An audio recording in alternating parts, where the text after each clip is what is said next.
오늘 설교의 제목은 종종 목표를 흐릿하게 하십시오라는 제목입니다.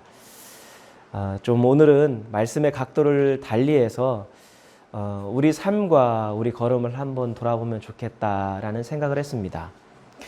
어쩌면 제가 서두에 말씀드렸던 천변에서 바지를 걷고 놀고 있었던 아이들의 모습도 그런 마음이 있었기 때문에 눈에 띄었던 것 같습니다. 그렇지 않았으면 그냥 우연찮게 지나가든지 무심코 봤을 텐데 일주일 동안 들었던 생각이 이 주제, 이 설교의 말씀의 주제로 가다 보니까 그런 것이 눈에 들어오고 마음에 들어오고 생각을 하게 되고 제 삶을 한번 돌아보았던 것 같습니다. 저는 요즘에 되도록이면 저녁마다 천변에 운동을 하러 나갑니다. 하지만 단순히 운동을 위한 목적은 아니었습니다. 천변에 나가면 사람이 있습니다. 어린 아이들로부터 시작해서 연세가 지긋한 다양한 사람들을 모두 만날 수 있는 장소입니다. 어떻게 보면 사실 만남이라기보다는 사람들의 살아가는 모습을 볼 수 있어서 나가게 되었습니다.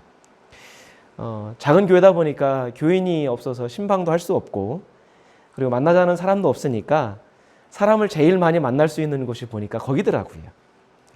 한마디로 이야기하면 사람 구경하러 나갑니다. 운동하는 사람들, 가족끼리 또 산책하는 사람들, 퇴근 후에 지친 모습으로 터벅터벅 걷는 사람들도 있고, 데이트하는 연인들을 바라보면서 참 사람들이 살아가는 모습이 정말로 다양하다라는 것을 새삼 깨닫습니다. 그리고 그 다양한 모습 속에 저도 걷고 있으니까 나도 나름대로 살아간다라는 것을 온몸으로 좀 느낄 수 있어서 되도록이면 매일 나가려고 합니다. 사실은 그런 줄 알고 있었습니다. 되돌아보니 그렇게 생각하려고 노력하고 있다는 것을 깨달았습니다. 그런데 제 성격이 어느 한 곳에 집중하면 다른 것을 좀 다 잊어버려요. 그래서 어느 한 곳에 집중하고 있으면 옆에서 이야기해도 그 말소리를 잘 못 알아듣는 성격입니다. 그런 성격인데 어느 순간부터 보니까 운동에만 집중하고 있는 제 모습을 본 거예요. 운동에 집중하다 보니까 어느덧 분명히 사람들도 보았고 자연들도 보았는데 사람들 얼굴 표정이 눈에 들어오지 않고 어느덧 그 사람들이 제 운동하는 앞길에 거치적거리는 장애물들로 느껴지고 있다는 것을 깨달았습니다. 언제부터인가는 천변에서 거니는 사람들이 불편해지고, 그리고 그 사람들이 참 제 마음을 이렇게 거치적거리게 하는 그런 제 자신의 마음을 발견하게 됐습니다. 처음에 시작할 때는 제 마음을 풍성하게 해주었고, 그것이 좋아서 나가게 됐던 천변이 이제는 저한테 또 하나의 일터와 같은 곳이 되었다는 것을 느꼈습니다. 어느덧 천변에서 고기를 잡는 새도, 물속을 휘젓고 다니는 물고기들도 풀과 꽃들을 바라보고 생각은 하는데, 그리고 입으로 감탄은 하는데 마음속에는 아무런 감흥도 없고 감동도 없고 그냥 머리로 생각할 뿐이고 입으로 아무 느낌 없이 뱉어내는 그냥 형식적인 그런 말을 하고 있는 저를 발견하게 됐다는 거죠. 우리가 목표가 분명한 것은 분명 좋은 일입니다. 목표가 분명해야 자신이 해야 될 일과 하지 말아야 될 일을 구별할 수 있기 때문이에요. 허튼 일에 시간을 낭비하지 않고 살아갈 수 있는 것은 우리가 목표가 있기 때문입니다. 아무 목표가 없는 사람은 매일의 삶을 그저 주어진 대로 자기가 하고 싶은 대로 허투루 그리고 엉뚱한 일에 시간을 쓸 겁니다. 그런데 되돌아보니까 목표가 분명한 것이 꼭 반드시 좋은 것은 아니다라는 생각을 듭니다. 유익한데 반드시는 아니라는 거예요. 목표에 도움이 되지 않거나 내 목표에 상관이 없는 사람과 일에는 목표가 너무 분명한 사람은 그 모든 것들에 관심을 두지 않습니다. 어느 곳에 관심을 둘까요? 내 목표에 상관이 있거나 그리고 내 목표에 도움이 되는 사람에게는 신경을 씁니다. 그런 일에는 집중을 합니다. 그런 곳에는 마음을 씁니다. 그런데 내 목표와 상관이 없거나 별로 도움이 되지 않으면 그 일과 그 사람은 자연스럽게 내 삶에서 다 멀어지는 거예요. 분명히 내 삶에서 어울려 살아가고 있음에도 불구하고 그것은 나와 상관없는 것들이 되어버리는 거예요. 천변에 걷고 있는 그런 제 모습을 제가 발견하고 나니까 사람들의 얼굴이 보이는 거예요. 그 사람들의 얼굴을 보니까 공통적으로 나타난 것 중에 하나가 천변에 그 주변에 아름다움에 관심을 두는 사람이 그리 많지 않다라는 것을 깨달았습니다. 그들도 그 나름대로 목표를 두고 그것을 또 거닐고 있더라고요. 대부분은 오로지 그 정해진 자신의 시간에 열심히 운동을 해서 건강을 챙기고 다이어트를 하고 살을 빼겠다는 결의가 그 얼굴 표정에 고스란히 담아 있는 거예요. 그 중에 어떤 사람들은 천천히 거닐면서 즐기는 사람도 있지만 대부분의 사람들은 그런 모습이 없이 얼굴에 어떤 결의가 가득 차 있는 것을 보게 됩니다. 무엇보다 그 걷고 있는 그 목표가 자신에게 유익합니다. 남들이 보아도 칭찬할 만한 일입니다. 열심히 살아가는 모습이 좋은 것이기 때문에 보람을 느끼고 있는 것이죠. 나는 남들 자는 시간에 쉬는 시간에 그래도 운동이라도 하고 있어. 그것 때문에 어떻게 보면 보람되고 남들이 볼 때도 야, 참 열심히 살아간다라고 하기 때문에 보람을 느껴요. 하지만 그것이 좋은 일이기 때문에 더더욱 놓치고 있는 게 있다는 거죠. 더욱 무엇을 놓치고 사는지 알 수 없는 거예요. 차라리 이게 허튼 일이고 잘못된 일이고 사람들이 볼 때에도 잘하는 일이 아니라고 하면 생각할 수 있습니다. 그런데 이게 모두가 권장할 만한 일이다 보니까 내가 무엇을 놓치고 사는지를 더욱 알 수 없다라는 거예요. 왜요? 나는 열심히 살고 있거든요. 나는 목표를 위해서 열심히 지금 살아가고 있거든요.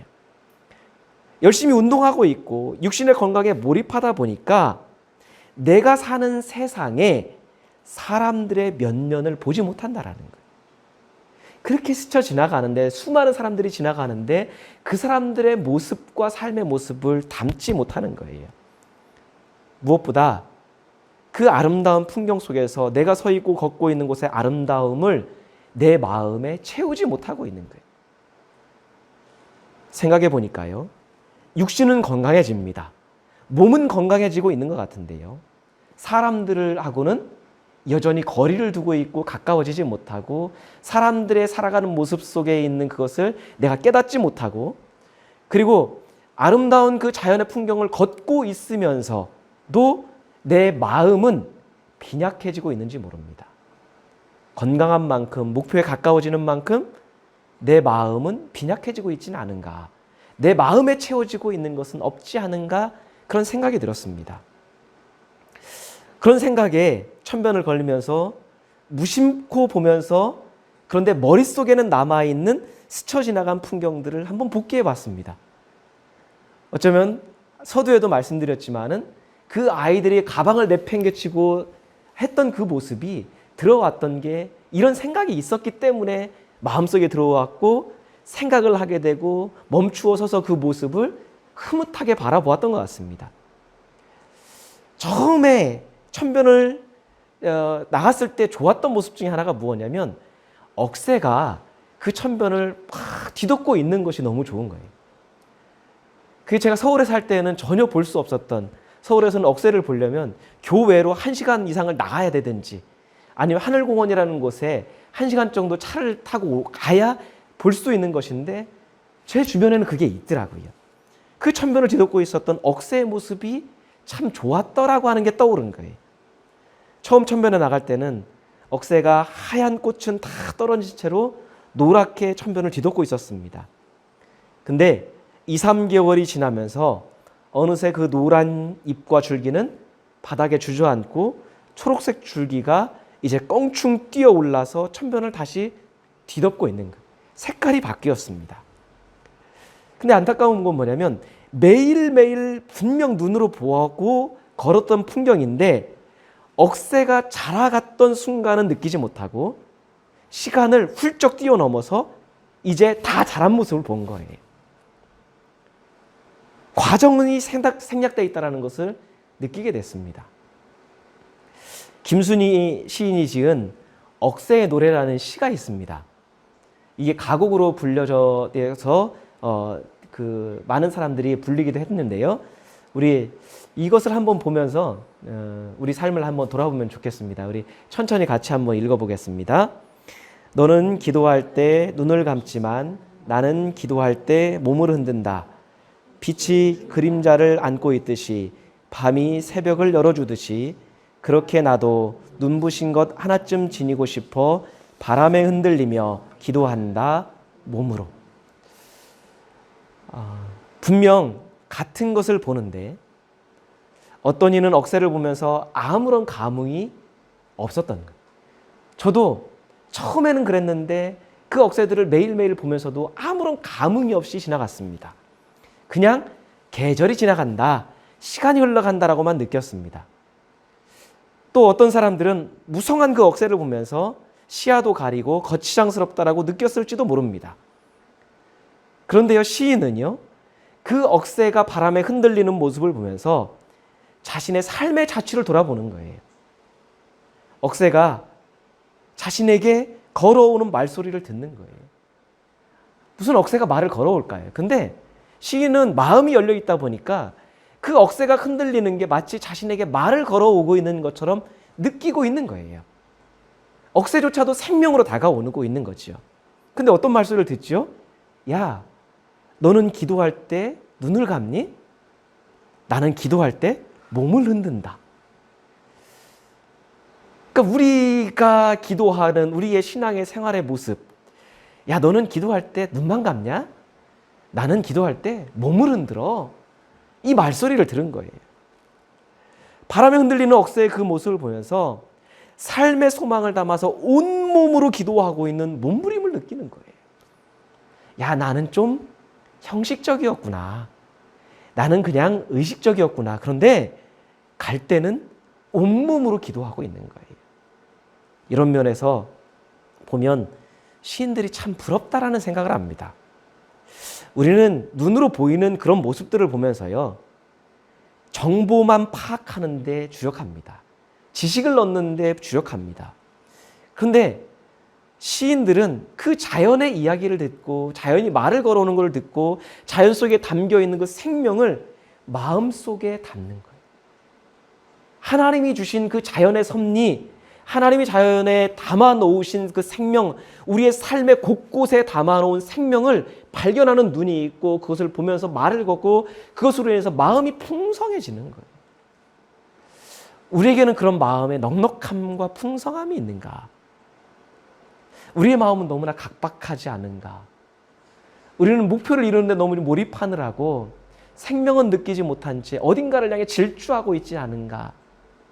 뭔가 쫓기는 듯한, 쫓는 사람은 없는데 우리 스스로에 쫓겨서 뭔가를 이루기 위해서 그렇게 가다 보니까 하나님이 매일매일 자연을 통해서 사람들을 통해서 우리의 생활 곳곳에서 말을 걸어오시고 우리가 누릴 수 있도록 수많은 생명을 담아 놓으셨는데 우리는 그것을 느끼지 못한 채 주일날 예배 드리는 것, 그것이 마치 생활의 전부인 것처럼, 그 하나를 잘 드리면 생활에 승리할 수 있을 것처럼 딱 한 시간으로 모든 것을 우리가 보증받는 것처럼 그렇게 살아가고 있지는 않은가라는 생각을 하게 됐습니다.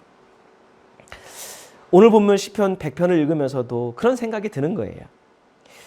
여러분, 시편이라고 하는 것은 우리가 여러 번 들으셨겠지만은 하나님 앞에 살아가는 신자들의 그 신자들이 삶 속에서 실제적으로 발견하고 느끼고 깨달은 그 하나님의 섭리, 그것에 대해서 찬송하고 감사하고 때로는 불평하고 때로는 몸부림치고 때로는 결단하고 때로는 소망한 그 고백들의 모임입니다. 그 다양한 삶의 실제적인 모습이 시편 그 150편 안에 그 인생이 다 담겨 있는 거예요. 그런데 우리가 무엇보다 시편을 읽으면서 기억해야 될 것이 하나가 있는데 뭐죠? 시편이 시라는 사실이에요. 그냥 소설이 아니라 그런 어떤 무미건조한 문장이 아니라 시편은 시라는 거예요. 그러니까 시는 뭐죠? 단순한 문자의 나열이 아닙니다. 단어의 나열이 아닙니다. 그 시 안에는요, 시인이 겪은 삶의 경험이 녹아 있고 담겨 있는 거예요. 깨달음이 있고 고뇌가 있는 거예요. 그리고 시인이 겪었던 세상이 있고요.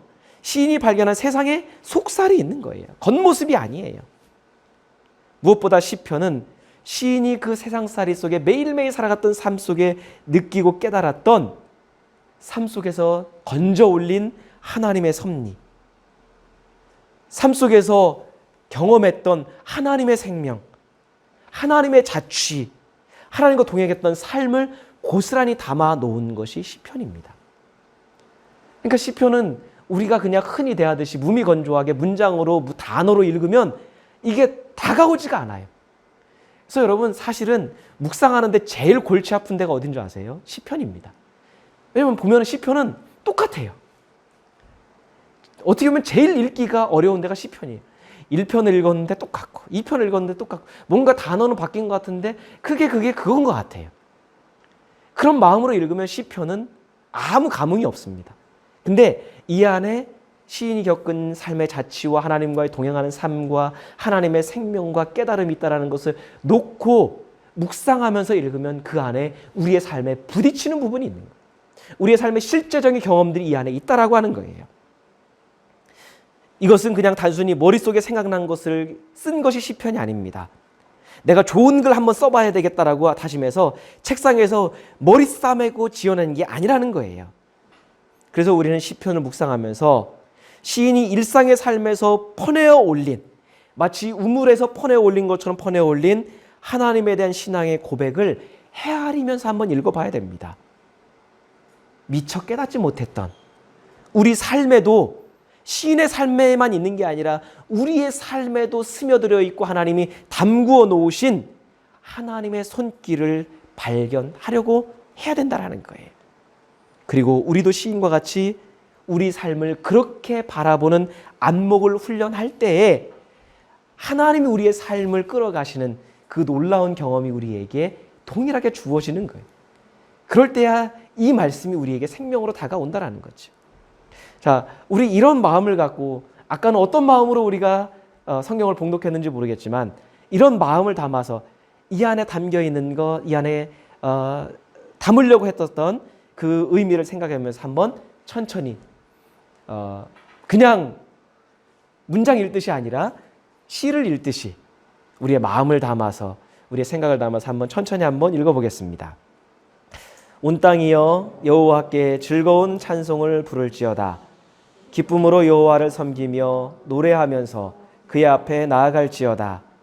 여호와가 우리 하나님이신 줄 너희는 알지어다. 그는 우리를 지으신 이요 우리는 그의 것이니 그의 백성이요 그의 기르시는 양이로다.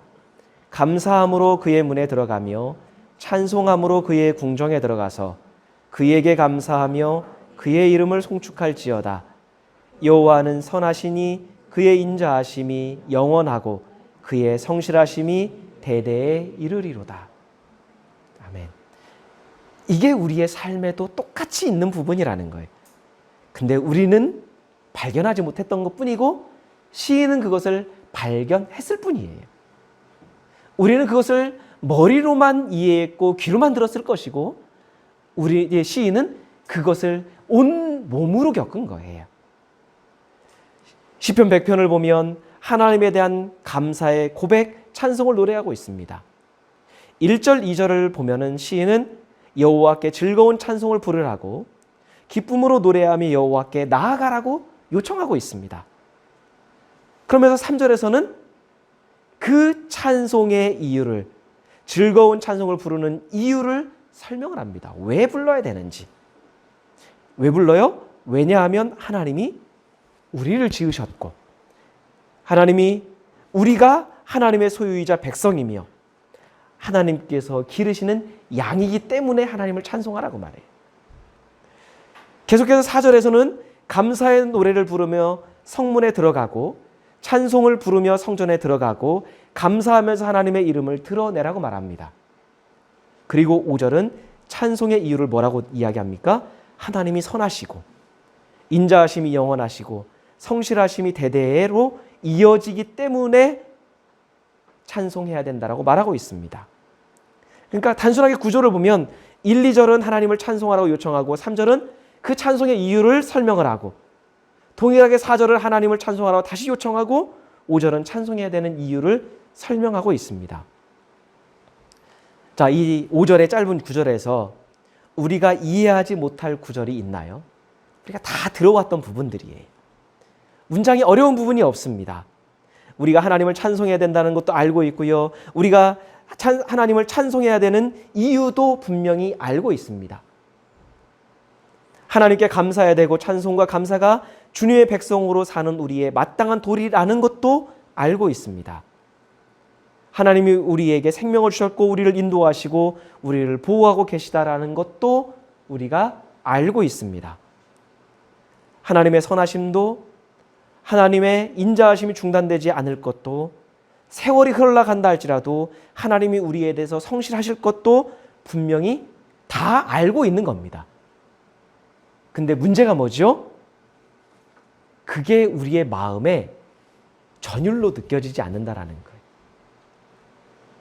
이 마음에 우리의 경험으로 구체적으로 느껴지지 않는다라는 거예요. 그러다 보니까 어떻게 돼요? 그 찬양과 감사가 즐거운 감사가 찬송이 마음 먹은 대로 되지 않는다라는 거예요. 머리로는 알고 있는 그게 실제적으로는 잘 되지 않는다라는 거예요. 찬송도 감사도 하고 싶은데 도저히 입으로 나오지 않을 때가 있습니다. 하나님의 뜻도 하나님의 계획도 우리를 향하신 하나님의 선하심과 인자심도 우리가 분명히 알고 있는데 때로는 우리가 마음이 내키지 않아서 우리 몸이 찬송을 거부할 때도 분명히 있다라는 거예요. 만약에 우리가 그러한 때, 그러한 상태에 있을 때 이 시편 100편을 읽는다면 어떤 마음일까요? 그래, 알기는 아는데 분명히 알긴 아는데 하고 싶진 않아. 나중에 해야 돼. 이게 별로 우리의 삶에 부딪히는 부분이 없을 겁니다.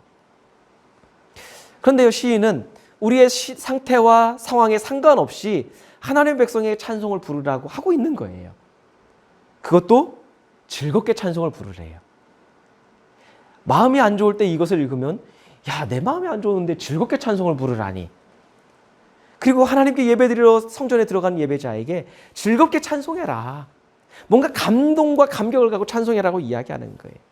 근데 만약에 우리가 일주일의 삶이 그렇지 못했다라고 하면 우리 어떤 마음을 가지고 올까요? 그냥 의무적으로 나오고 예배드리지 않으면 찝찝하니까 나오고 그럴 거예요. 그냥 찬송이 아니라 감사하는 마음으로 찬송하라고 합니다. 그런데 신자만 아니라 예배자만 아니라 이 예배당 밖을 우리 신자인 범위를 넘어서서 온 땅을 향해서 그렇게 말하고 있다라는 거예요. 그런데 이것이 말처럼 쉬운 문제가 아니라는 걸 우리는 너무 잘 알고 있는 거예요. 삶이 평탄하고 문제가 없을 때, 일이 잘 풀릴 때, 기분 좋은 일이 생길 때는 찬송이 저절로 나옵니다. 세상의 모든 것이 하나님의 섭리 가운데 있다라는 생각에 콧노래가 저절로 나와요. 그냥 흥얼거리면서 찬송이 나옵니다. 세상이 아름다워 보이고 삶은 감사로 넘칠 거예요. 시키지 않아도 해요. 하지만 삶에 고난이 있을 때, 뭔가 일이 생각대로 뜻대로 되지 않을 때, 해결해야 될 문제가 있을 때, 문제가 해결되지 않고 자꾸 꼬여만 갈 때 우리의 상황이 달라지게 되는 거죠. 그때는 어떤 것을 느낍니까? 찬송하는 게, 감사하는 게 너무나 힘들다라는 걸 느끼는 거예요. 우리가 문제가 있을 때는 찬송하는 게 너무 어렵습니다. 우리의 삶에 고통이 있고 해결되지 않은 문제가 자꾸 반복될 때는 어떻게 해요?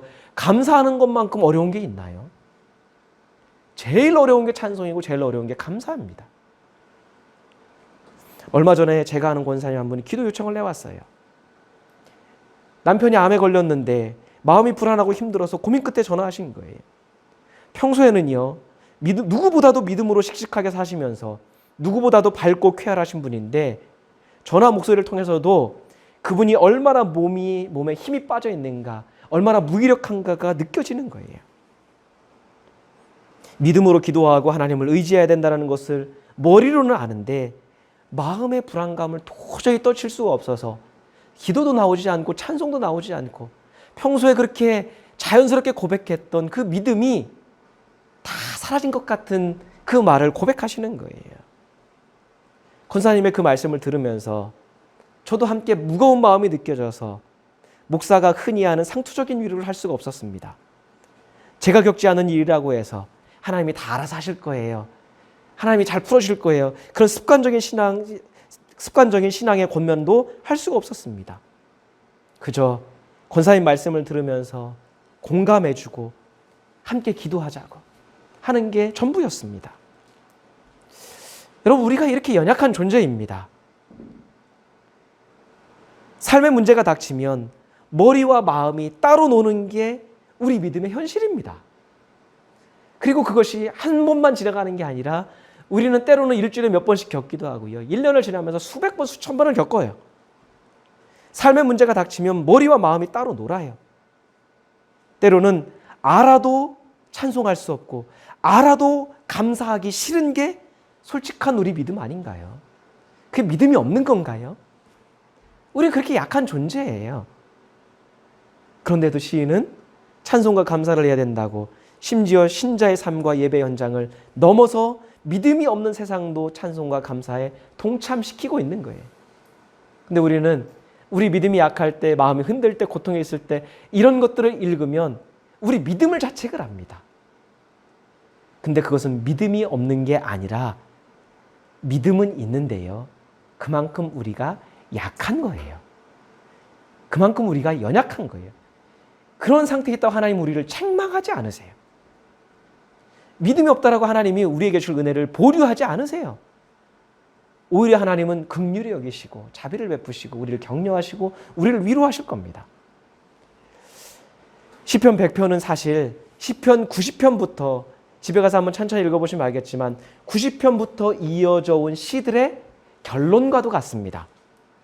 시편 90편부터 99편까지 그 10편의 시편의 주제는 한마디로 이야기하면 하나님이 왕이시라는 거예요. 하나님이 다스리고 계시다라고 하는 것의 결론이 시편 100편입니다.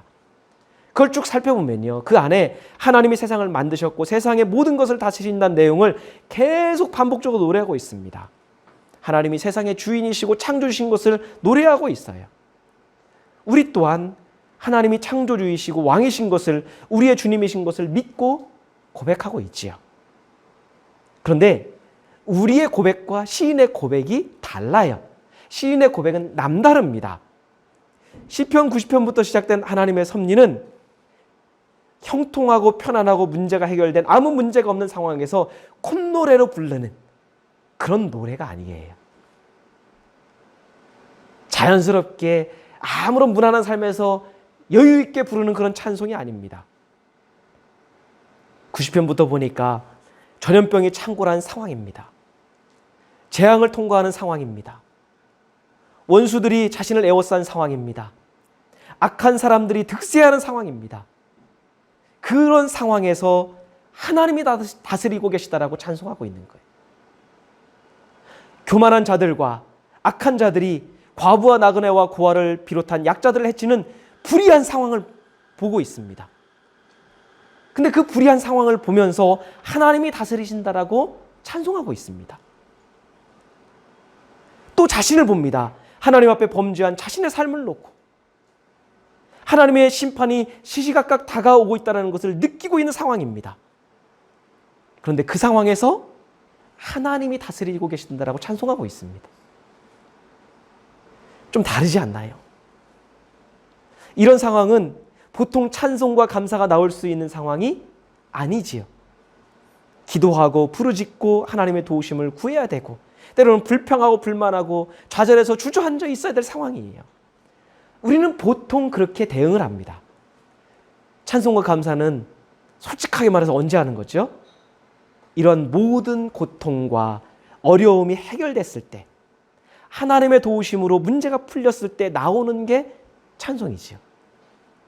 인생이 아름다워 보이고 신앙생활하는 것이 보람이 느껴지고 그래서 세상이 다르게 보일 때, 세상을 다스리시는 하나님의 섭리를 제대로 느낄 때, 그때 찬송하는 게 여러분 찬송의 제맛 아닌가요? 내 마음도 그렇고 내 어떤 느껴지는 것도 그렇고 내 시각도 그렇고 내 입에서 나오는 것과 삶이 딱 아귀가 맞아 들어갈 때 그때 찬송하는 그 찬양의 가사가 제맛 아닌가요? 그런데 하나님이 보이지 않는 그 답답한 상황에서 하나님이 나에게서 숨어 계시고 나만 외면하신 것 같은 그 고통의 상황에서 하나님의 다스리심, 하나님의 통치하심, 하나님의 주인 되심을 노래한다고 하니 그게 말처럼 쉬운 것이냐는 거예요. 솔직하게 잘 안 되잖아요. 목사님 저도 안 돼요, 잘. 게다가 성경학자들에 의하면요, 이 시편 100편은요 예루살렘 성전의 멸망, 유다 백성들이 바벨론 포로 잡혀갔던, 나라가 멸망했던, 포로 잡혀가는 그 고통의 경험을 토대로 쓰여진 게 시편 100편이라는 거예요. 결론이 그거예요. 모든 것이 다 무너지고 삶의 희망은커녕 절망만 가득하고 믿었던 하나님마저 아무것도 하지 못하신 그 상황에서 온 땅을 향해서 즐거운 찬송과 감사를 고백하라고 요청하고 있는 거예요. 하나님의 백성은 어쨌든 하나님을 버릴 수 없으니까, 그래도 하나님을 믿어야 되니까 그렇다 치더라도 패망한 백성이 하나님을 모르는 자들을 향해서 뭐라고 고백하는 거죠? 우리 하나님이 다스리고 계신다. 우리 하나님이 너희도 다스리신다. 우리 하나님이 우리를 기르고 계신다. 우리 하나님은 선하시다. 우리 하나님은 여전히 인자하시다. 우리 하나님은 앞으로도 성실할 것이다. 그렇게 노래한다고 하면 주변 사람들이 어떻게 평가할까요? 저 사람 미쳤다고 평가할 거예요. 아, 너무 큰 충격에 정신 나갔다고, 미쳤다라고 말할 겁니다. 왜요? 그 고백과 삶이 완전 반대예요. 그 고백은요, 삶과 어울리지 않는 거예요. 그러니까 이 시편 100편의 결론에 이 배경을 알고 나면, 그리고 우리의 삶의 실상을 되돌아보고 나면 확실히 이것은 일반적인 상황은 아닙니다. 하지만 찬송의 신앙적인 의미를 생각해보고 우리가 겪어오고 우리가 살아왔던 신앙의 관점이 하나님의 관점과는 뭔가 틀어졌을 수도 있다는 면에서 생각을 해보면 신앙의 해결책이 나올 수 있을 것 같아요. 찬송의 성경적 문자적 의미는 뭐냐면, 우리는 찬송이라고 하면 뭔가 거대하고 이런 거라고 생각하는데 찬송의 문자적인 의미는요, 칭찬하다, 칭송하다라는 의미입니다. 그러니까 하나님을 찬송한다라고 하는 것은 하나님의 성품, 하나님의 섭리, 하나님의 역사를 우리의 입으로, 우리의 삶으로 칭찬하는 거예요. 칭송하는 거예요. 그러니까 다른 말로 쉽게 얘기하면 뭐냐면, 우리 입으로요, 하나님이 누구신지를 드러내는 거예요. 하나님이 어떤 분인지, 하나님이 어떤 일을 행하셨는지 하나님을 드러내는 것, 그게 찬송이라는 겁니다. 하나님을 어떤 분인지 드러내고 선포하고 노래하는 것이 찬송의 의미인 거예요. 그러니까 우리는 보통 찬송이라고 한다면 찬송을 통해서 우리가 받을 은혜, 보상, 위로, 뭔가 웅장한 것을 생각하지만 그냥 단순하게 생각하자고요. 찬송은 우리의 입과 삶을 통해서 하나님을 드러내는 거예요. 그러니까 우리 입을 통해서, 우리 삶을 통해서 하나님이 누구신지가 드러나는 거예요. 그럼 여러분, 이렇게 본다면 하나님은 우리의 일이 잘 풀릴 때만, 우리가 어려움이 없을 때만 드러나시는 분이 하나님이신가요? 그때만 드러내야 되는 게 우리의 찬송일까요? 우리가 기쁘고 즐거울 때, 행복할 때, 신앙 상태가 좋을 때만 나타나는 분이 하나님이신가요? 지금까지 우리가 겪어오고 찬송하고 감사했던 걸 생각해 보면 그런 것 같아요. 아니죠.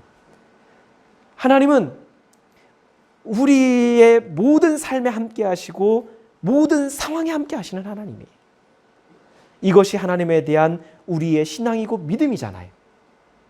하나님이 보이지 않는 것, 하나님이 멀게만 느껴지는 것, 하나님이 연약하고 무능력하게 느껴지는 것은 우리의 기분이 그렇게 느끼는 거죠.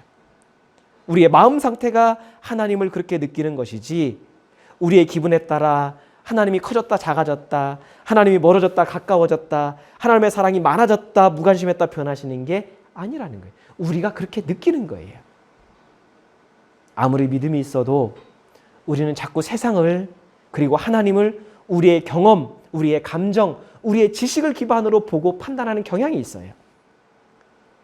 우리 스스로 그것을 인정해야 됩니다. 예를 들어서 어떤 사람은 새 소리를 들으면서, 여러분은 새 소리를 들으면서 어떤 감정을 느끼나요?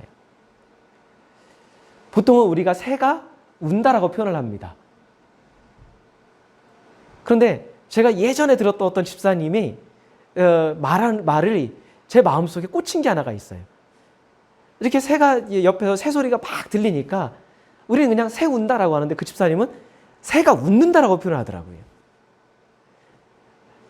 그러니까 우리는 그 똑같은 새를 들으면서 어떤 사람은 새가 우는 소리로 들리고 구슬픈 감정을 느끼고 하는데 어떤 사람은 똑같은 새 소리를 들으면서 웃는 소리로 듣는 거예요. 어떤 사람은 흘러가는 강물을 보면서 세월이 무상하다, 더덥다라고 느끼지만 어떤 사람은 자연의 순리에 순응하며 흘러가는 강물이 결국에는 덧없이 흘러가는 게 아니라 더 넓은 공동체를 이루고 더 넓은 세상을 경험할 수 있다는 것을 깨닫는 거예요. 여러분, 그런 것들은 새와 강물이 우리에게 그런 메시지를 주는 걸까요? 아니면 내 자신이 상황과 감정에 따라서 그렇게 느끼고 싶어 하는 걸까요? 우리 자신이 그렇게 보고 싶어 하는 거예요. 그렇게 느끼고 싶어 하는 거예요. 따라서 우리는 우리의 마음이 우리의 삶과 일상을 어떻게 바라보고 어떻게 느끼고 있는지 아는 게 중요합니다. 내가 어떻게 보고 있지? 내가 무엇을 보고 있지? 그것을 보면서 어떤 생각을 하지? 아는 게 중요해요. 왜요? 우리는 하나님도 그런 관점으로 보려고 그래요. 우리 감정에 따라 하나님을 보고요. 우리의 경험에 따라 하나님을 보고요. 우리의 지식에 따라 하나님을 봐요. 그러니까 하나님은 여전히 동일하신데 어떤 때는 하나님이 작아 보이고 어떤 때는 하나님이 무능력해 보이고 어떤 때는 하나님이 나한테 무관심해 보이고 그러다 보니까 하나님에 대한 신앙이 우리가 자꾸 들쭉날쭉하는 거예요. 그러다 보니까 하나님이 작아 보이니까 우리 마음도 어떻게 돼요? 더 위축이 되는 거예요. 세상에서 제일 비참하고 불쌍한 게 나처럼 보이고 그러니까 시편의 이 시인이 우리에게 신앙의 본질에 대해서 요구하고 있는 거예요. 시인이 고백하는 찬송은 어떤 문제가 해결되거나 원하는 것을 성취함으로 인해 얻어지는 즐거움이 아니라는 거예요. 삶에 여전히 삶에 문제가 없고 고통이나 고난이나 질병이 없는 상태에서 고백하는 즐거움이 아니라는 거예요. 고난의 여부, 건강의 여부, 질병의 여부, 소유의 많고 적음에 상관없이 하나님은 여전히 내 삶을 통치하고 계시다라는 것을 보고 느끼고 있는 거예요. 내가 원하는 대로 되어서가 아닙니다. 삶의 현실이 여전히 나를 둘러싸고 있지만 그 모든 문제도 하나님 안에 있고 그 문제도 선하게 사용하시는 하나님을 경험하고 있는 거예요. 내 문제가 여전히 해결되지 못했지만 나로 하여금 여전히 고난 가운데서도 생명의 길을 걷게 하시고 하나님의 방식대로 나를 통해 일하고 계심을 온몸으로 깨달은 거예요. 그러니까 성전이 멸망했고 나라들 자신들은 포로 잡혀가는 상황에서도 그것을 찬송하고 있는 거예요. 정신 나간 소리가 아니라는 거예요. 시인의 믿음은 때로는 나의 믿음과 인내와 고난을 통해서 하나님이 운행하시는 세상의 질서가 유지되어 있고 때로는 나의 인내와 희생이 누군가에게 생명을 주고 누군가의 삶의 디딤돌이 된다면 그것조차도 감사하고 있는 거예요. 왜요? 내 생의 의미가, 내 믿음의 의미가 하나님 안에 어떤 의미인지를 깨닫고 있기 때문이에요. 그래서 그런 하나님의 다스리심을 느끼는 순간에 내 삶을 둘러싸고 있는 하나님의 생명을 내가 맞닥뜨리는 그 순간에 막혔던 가슴이 뻥 뚫리는 즐거움을, 마음을 짓눌리고 있었던, 때로는 계속해서 해결되지 않고 내 마음 저변에 깊이 자르고 있었던 그 두려움과 걱정이 거치면서 소망의 빛이 비추는 것을 경험하고 있는 거예요. 시인은 우리에게 그러한 믿음의 시각이 열려야 된다고 도전하고 있는 거예요. 그런 신앙의 훈련을 해야 된다고 이야기하고 있는 거예요. 우리가 시를 쓰고 싶어도 단순하게 쓰여지는 것이 아니고 매일매일 그 글을 읽고 쓰고 경험하고 하는 거, 훈련해야 되는 거, 연습해야 되는 것처럼 신앙도 그런 믿음의 연습을 정진해야 된다는 거예요. 이것은 맹목적으로 찬송하고 흔히 말하듯 가불해서 감사하면 하나님이 복을 내려주신다라는 그런 뜬구름 잡는 이야기를 하는 게 아니에요. 어떤 걸 인정하고 있는 거죠? 내가 밟고 살아가는 땅의 모든 것은 하나님의 뜻과 계획과 아름다움을 품고 있는 하나님의 창조 세계라는 것을, 내가 그 속에 살아 있다라는 것을 알고 믿는 거예요. 하나님은 곳곳에 생명을 충만하게 담아 놓으시고 우리로 하여금 그 생명을 느끼면서 살아가게 하셨습니다. 왜요? 우리가 살아가는 삶의 환경이 시시각각 변하지만 그 시각각 변하는 가운데서도 우리는 생명 가운데 여전히 살아가고 있다는 것을 알게 하시려고요. 삶이 무료해질 때, 고난하고 지칠 때 하나님이 여전히 우리를 선하게 인도하고 계시다는 것을 우리는 삶 속에서도 깨달을 수 있는 거예요. 그래서 생명을 느끼며 살아가는 사람이 하나님의 뜻을 더 잘 찾아갈 수 있는 거고요. 생명을 발견하는 사람이 동일하게 생명을 더 소중하게 여기고 생명을 돌보고 보존하는 사명을 감당할 수 있는 겁니다. 천변을 거닐면서 이것을 머리로는 믿고 입으로는 고백했는데 왜 삶에서 경험하는 순간이 적을까 생각하다가 저에게 문득 들었던 깨달음이 그거였습니다. 아, 내 목표가 너무 분명하구나. 내 목표가 너무 분명하구나. 그 깨달음이 오는 거예요. 내 안에 목표가 분명하고 그 목표를 향한 집중력이 너무 강하다 보니까 순간순간 함께 하시는, 순간순간 말씀하시는, 그리고 내 삶에 담아놓으신 그 하나님의 생명이, 말씀이 내게 들어오지 않고 잊고 산다라고 하는 것이 드는 거예요. 무엇인가를 자꾸 이루어야 되고 무엇인가를 자꾸 얻어야 된다는 생각이 너무 강하다 보니까 하나님의 숨결로 가득한 삶을 그 속에서 살아가면서도 그 숨결을 느끼지 못하는 거예요. 그냥 그 숨결은 예배당에 예배 드리는 순간에만 있는 것처럼. 그러니까 예배 드릴 때는 소망 가운데 오늘 어떻게 할까를 오면서 삶을 나갈 때는 야, 이 말씀 갖고 어떻게 살아갈까? 내 삶 속에서 그 고단하고 해결되지 않는 곳을 향해서 또 일주일 어떻게 살아낼까? 그렇게 살아가는 것 같아요. 운동도 건강이라는 목표에 너무 몰입하다 보니까요. 분명히 정말 아름다운 곳을 뛰면서도 생명의 변화, 시간의 변화, 계절의 변화를 느끼지 못하고 계절을 건너뛰어서 경험하는 거예요. 우리의 시간이 그런 것 같아요. 과정으로 쭉 이어지는 삶이 아니라 건너뛰는 삶이 되다 보니까 힘든 것 같아요. 심지어 우리는 신앙조차도 하나님을 위해서 무엇인가를 꼭 이루어야 되는, 뭔가를 꼭 이루어야만 하나님이 나에게 은혜를 주시고 사랑하셔야 되는 것처럼 너무 강한 사명감과 너무 강한 목표에 사로잡혀 있지 않은가라는 생각이 들었습니다. 그러다 보니까 하나님과도 사람들과도 함께 호흡하지 못하는지 모르는 것 같아요. 그런 찬양, 그런 속에서 나오는 감사는 생명의 풍성함과 우리의 은혜의 풍성함을 담아내지 못하고 의례적인, 의무적인 공허한 울림이 되고 있는 것이죠.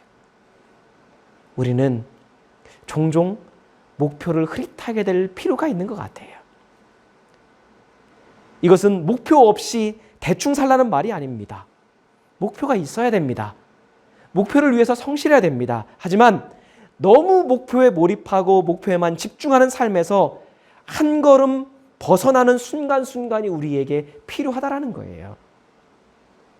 그래서 숨을 돌리는 순간이 있어야 우리도 숨을 쉬지요. 우리가 숨 쉬는 법을 잊어버린 것 같아요. 한숨 돌리는 법을 잊어버린 것 같아요. 의도적으로 나와서 숨을 쉬고 숨을 돌려야 되는 거죠.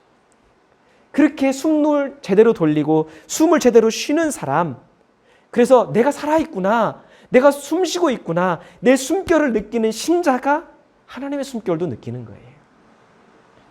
하나님의 숨결이 느껴지지 않을까 힘든 거예요. 내게 생명을 부여하시고 내 발걸음을 붙드시는 하나님의 손길이 보이는 거죠. 그 하나님의 숨결과 손길이 함께 하심을 경험한 신자가 다른 사람, 내 주변에 있는